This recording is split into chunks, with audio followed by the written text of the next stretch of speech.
Hey guys, welcome. Today I'm going to be talking about Netflix's second Indian television series, Ghoul, written and directed by Patrick Graham, starring Radhika Apte, who is also in Sacred Games, the first Indian television TV series. I love this series. I genuinely did. It was pretty much a movie that was chopped off into three different episodes, but it's about 2 hours and 16 in total, through and through from the beginning. I mean, the setup, normally I write down notes in my notebook for everything I watch, and it was all positive. I don't have any negatives about the series. I mean, just start off, the world building. It takes place in the not too distant future. You see in one of the tapes, it's 2019, so it's actually supposed to take place in the year 2019. In India, where Muslims are being persecuted to the point where basically their teachings, their ideologies are being burned.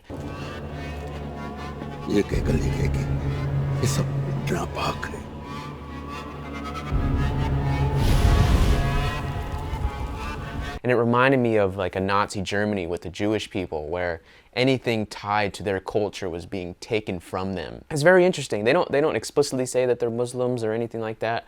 It kind of keeps it open-ended, but we are all smart enough to understand what's really going on here. And Radhika does a phenomenal job as the lead. The way her character's developed and her arc, I mean, she's such a firm believer in the country.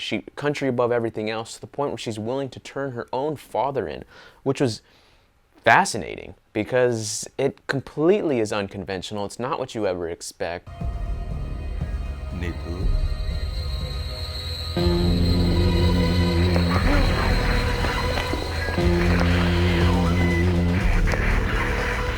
You would expect the daughter to always care for the father, and that's not the case. That's just simply not the case. And I really enjoyed it. I enjoyed the cinematography. Everything looked beautiful. I enjoyed the first pilot episode where everything slowly takes its time. And someone who enjoys horror really will get a kick out of this, because the product does take its time to kind of just set the tone of everything, to just set its own pace. This isn't a story of jump scares. You know, in the trailer there's a little jump scares that's supposed to get you intrigued and everything, but the story's not about that.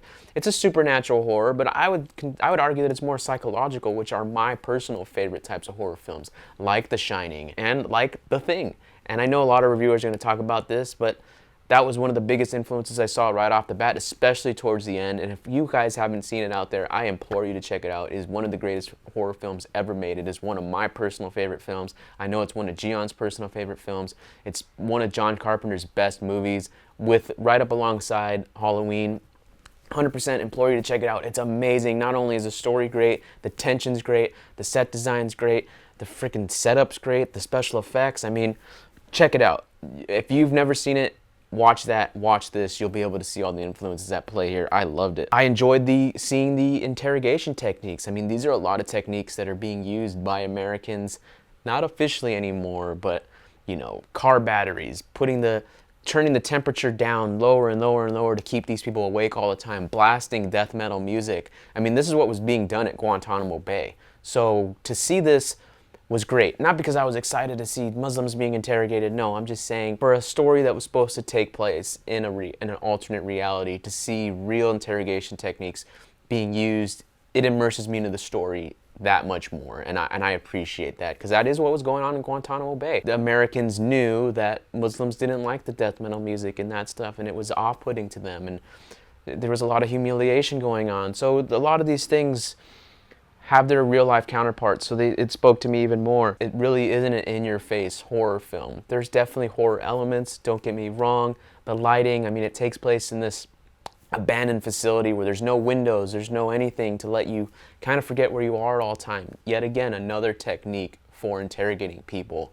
But it's not only messing with the prisoners, it's also messing with the soldiers involved as well, which again adds to this another sense of who's telling the truth, who's not. Because once you find out the true story of the ghoul and what the ghoul's purpose is and how it works and how it eats a body and becomes that person, just like in The Thing, it lets you really be questioning the whole time. Who's who? Is this person real? Are they not real? I enjoyed the setup and context. At the very beginning, she has this nightmare where she kills her own father as a result of her putting him in, basically turning her in.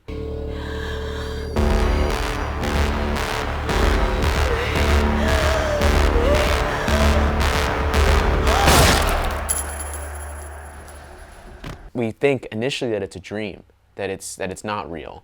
But as you find out later on, while she didn't pull the trigger like in the dream, her father died because of her. She did kill her father. मेरी गलती की वजह से उनको मार डाला.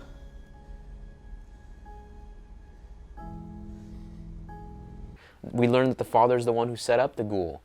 And again, this aspect is just really interesting to me, because everything comes full circle. The themes are just perfect. They're laid out perfectly.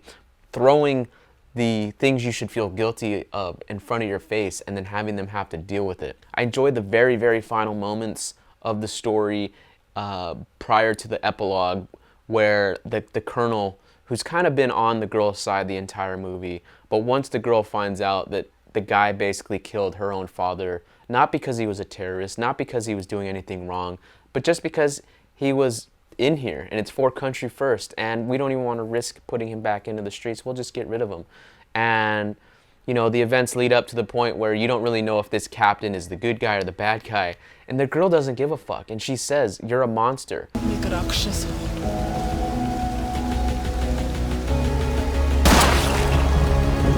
And I love that line. It's such an impactful, meaningful line. It's great, because at the end of the day, it doesn't matter if that was the real guy or the fake one. If he was the real guy, he's a monster for innocently killing the girl's father.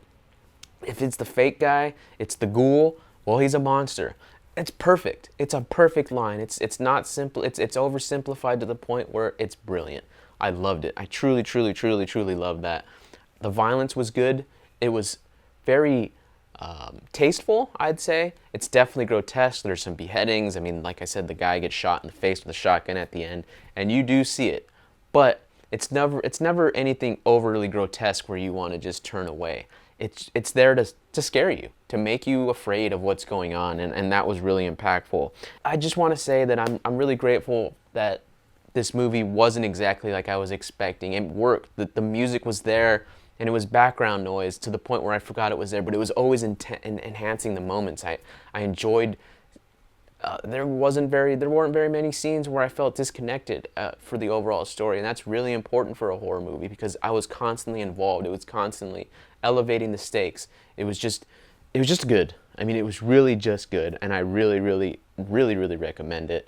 If I were to rate this series on a scale of 1 to 10, I mean, it was a solid 9, maybe 9.5.